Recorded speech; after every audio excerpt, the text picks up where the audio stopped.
XCII is the fourth studio album by Quinn XCII, which is a very, very excellent start to what will hopefully be the year that a lot of indie pop artists rise to the top and show the world what they have to offer. First and foremost, let me just say hi. I missed all of you. I apologize for the lack of me lately, which I'm sure for a lot of you, y'all don't really care. As you can see, I'm in a new area. We are officially in a new house right now. I do have a sort of like a house tour, kind of like an unprofessional sort of house tour, like first reaction of the house, which will go up hopefully by next weekend once I have everything all figured out. I'm gonna be honest with you guys, like it's been quite a hell of the past like few weeks. So if I look and sound like a mess, you are absolutely right. I am in quite a bit of a pickle, and I know that I am very late talking about this project because this project came out on Friday and it's about to be Thursday as we speak. So yeah, I just wanted to apologize for that, but I still wanted to get this one video out to you guys because it was literally the only video that I had to do, and I was planning on doing it on Monday, and just a lot of shit happened that just made me delay doing it. So better late than never, I guess. During the past 2 years that I've been getting into Quinn XCII's music, he has been making a lot of noise, dropping 2 back-to-back albums. Back in 2019, I believe he dropped the From Michigan with Love album, and in 2020, last year in July, I believe he dropped the A Letter to My Younger Self album. Both of those 2 projects were very, very great, very relatable. They were very you obviously felt the passion in his voice. And you can obviously tell that he's very passionate about his craft, but at the same time I just felt that there was something missing with those 2 projects. It needed a little bit of just a little bit of love, in my opinion, because they did come off as kind of forgettable. But I was still hoping that Quinn was going to drop something a bit more better, or just something that will catch my attention and will catch the attention of a lot of people, because honestly he did show a lot of his true potential in those 2 projects. However, after the announcement of this project, it actually had me pretty excited to hear it. I don't usually get that excited for like new music. I obviously do love hearing music, and I love sharing my opinions about it.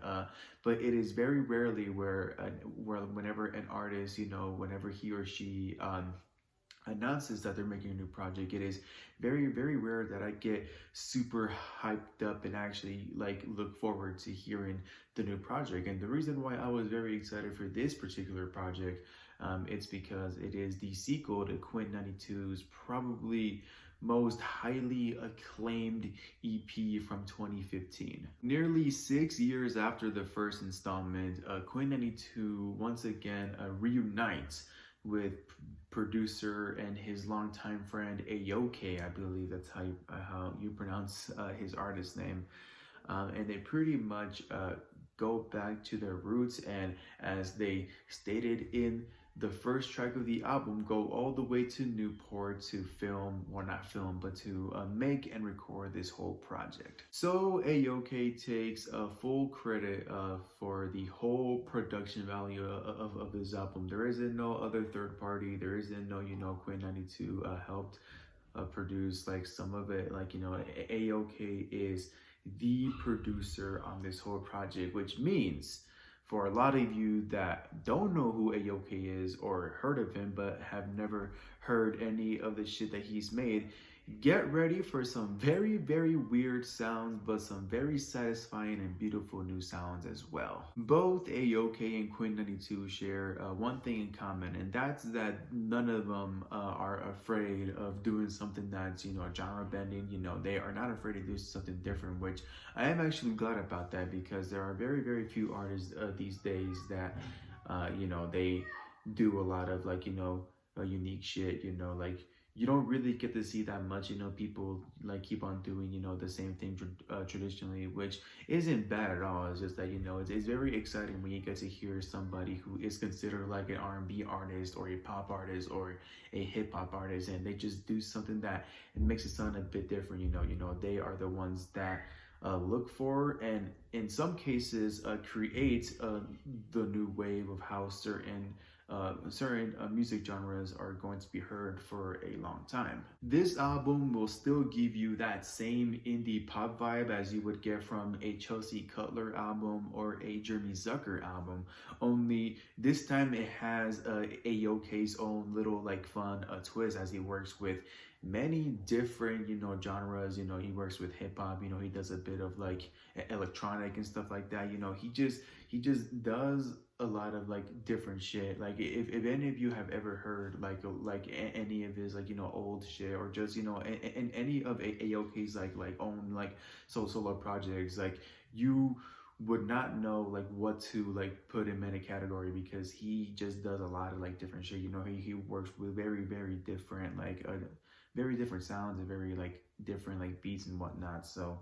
he really really is good at stepping outside the box and just like just using every genre that he can think of to make any album and just any song sound good. Aoke even adds a little bit of piano and acoustic guitar throughout the whole album. The acoustic guitar is what you hear throughout the whole time, but he still mixes it with a little bit of that of like the classic hip hop beats, and some little bit of EDM. It's just a whole mix of everything for everyone to enjoy. However, Quinn XCII is the main attraction for me, at least. Besides the great production value on here, Quinn XCII really really has done a lot of impressive shit on here. His vocals have gotten really good. His vocal range has gotten a lot more better. I love how he can go from that high-pitched voice to this low-pitched chill voice. He just does a lot of shit on here to step outside of the box. Like, I can obviously tell that he took his time with this one and was really really excited to make this project one of the best projects that he has ever made. And although the guest list on here is really small, there were 2 tracks with the features on here that I did like. And the first one was the track called Stay Next to Me with Chelsea Cutler. I think it was one of the lead singles on this album. And to be honest, I don't recall if Quinn and Chelsea have ever made a song together, but I really, really did enjoy this track. It's just like very nice, like catchy, like popish tune. It's like it's the kind of song that you would hear, or at least hope you would hear, on the radio.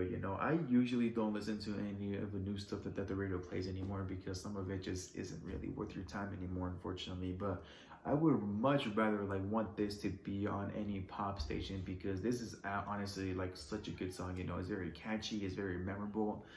Both Chelsea and Cutler work very well together. They are the 2 duos that I never thought like I needed, and I never thought like would have worked out. I know that Chelsea and Jeremy Zucker have this unexplainable bond that is just really good, whenever they make music together. But honestly, I wouldn't mind hearing a project where it's Quinn XCII and Chelsea Cutler doing a bunch of songs together, because they honestly show that they definitely can hold their own. The other track on this album that I really liked, and is actually my favorite track on the album, it is the song entitled We Don't Talk Enough.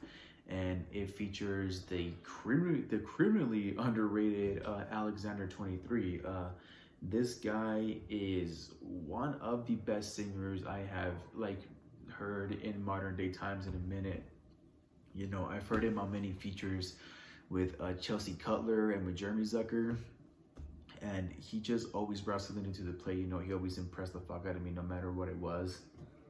And pretty much on this song, it's a very very personal, and it hits you like in the fucking heart right here. It's pretty much a song about lost friendship. Both Quinn and Alexander talk about how eventually all friendships, they end up not like dying, but just fading away, because we all obviously have like own lives, and life is like bending us over and shit like that. There's actually one quote on this album. It's actually the chorus from the song that really really like gets to me, and it says, me and my friends are all losing touch, and the only thing we share in common is we don't talk enough. And that like really hits hard because and like it kind of hits close to home. And it's not, you know, me saying that that's a kind of uh like that's sort of what's happening with, like, you know, my friends right now, because that really isn't the case. You know, we all talk a lot, you know, maybe not as much as we'd like to, but we all do check up on each other, and we all do, you know, like go out of our ways to hang out and help each other out. But you know, I've had past friendships where, you know, I was friends with them for like maybe a good like 3 or 2 years, and then, you know, we just stopped being friends because it's like, you know, we just like stopped giving a fuck, you know. And that could go for like any kind of relationship, you know, not just friendships, but just, you know, like with a boyfriend or girlfriend, you know, with your parents or your siblings, you know, like when y'all don't talk enough and it seems like, you know, y'all don't like really care about each other anymore, you know, it's y'all are eventually gonna start fading away, and, you know, just going on separate paths. And, you know, sometimes that's a good thing and sometimes it's not. And, you know, sometimes it just sucks doing that whole process, you know, especially if you're really used to it, like me, and, you know, a lot of other people as well. However, I'm not gonna pretend that the whole album was perfect, because there were 2 tracks on this album that I really didn't enjoy, and one of them was the track entitled Doris Terrace, I believe it is. It has an unfortunately disappointing feature with Jeremy Zucker, which I was really sad about, because after hearing the Love Is Not Dying album by Jeremy last year, you know, one of my favorite albums that came out last year, you know, he really like put his all in that project, you know, and he really like poured his heart out, and I was really excited to see what else he did. And it just seems like he was really like, you know, pushing back on this particular song, you know, both him and Quinn. You know, I wasn't really fucking with, you know, the kind of like style that AOK was doing for that specific song, and I really wasn't fucking with Quinn's and Jeremy's like voices, you know. I don't know if this is the first time that they ever collaborated, but it's definitely the first song that I've heard from those two together. And I just really wasn't feeling it, you know. I don't know if, you know, like their kind of style like really like works out together. So yeah, that song was unfortunately really disappointing, and it just sucks because I really wanted to like it, but it just really wasn't working out for me. And the other track on this album that I didn't like is actually a track that a lot of people heard. It is the other lead single on the album is called My Wife and Two Dogs.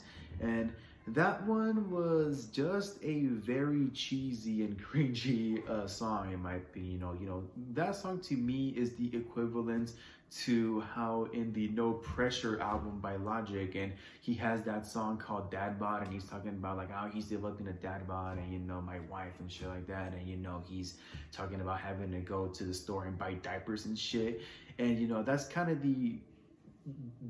of what like this song is about. You know, Quinn, you know, like moving into a new house with his wife and his 2 dogs and shit like that, you know, just like, you know, just this very like cheesy like topic that you wouldn't like really want to like hear about, you know.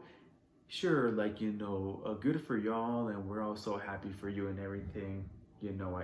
It's not that I think it's bad to talk about those stuff, but like maybe don't put it on your album unless you can find a way to either make it catchy or make it memorable, because like to me it just comes across as it just comes across as very like cheesy and just corny, in my opinion. Aside from all that though, Quinn '92 definitely did not make this project as an accident. You know, he really thought it out. You know, I actually hope that this is going to be the album that catches a lot of people's attention, because if there is any album by him that I want to blow up so he can like finally like get that recognition he deserves from a lot of great people, it's definitely this one. You know, Quinn '92 created one of his most personal projects. Yeah, you know, he talks about, you know, how, you know, sometimes, you know, he drinks to fix the sadness, even though it won't work sometimes, but he does it anyways. You know, he's talking about a lot of personal shit in here. You know, just I feel that, you know, by calling the album, you know, changes of scenery, you know, both him and AOK like pretty much went all the way to Newport, you know, to, you know, get lost in their thoughts, you know, to just, you know, reflect on their lives, you know, probably reflect on the year 2020. you know, they both obviously had a lot to think about, and Quinn XCII just dropped one of his most personal projects yet, and I just really enjoyed this. I'm really excited to see what the future holds for him, and because of that, I am going to give this album a 9 out of 10. So yeah, please go listen to this album, y'all. It is fucking amazing. Shout out to you, Quinn. You are a fucking beast, and I hope that you get nothing but blessings after this album. Thank you all so much for watching. Because you enjoyed my review. What did you guys think about this album? Have you heard it? Did you like it? Did you love it? What are your favorite tracks? What are your least favorite tracks? Let me know in the comment section down below. I will definitely love to hear your opinions and thoughts about this particular project.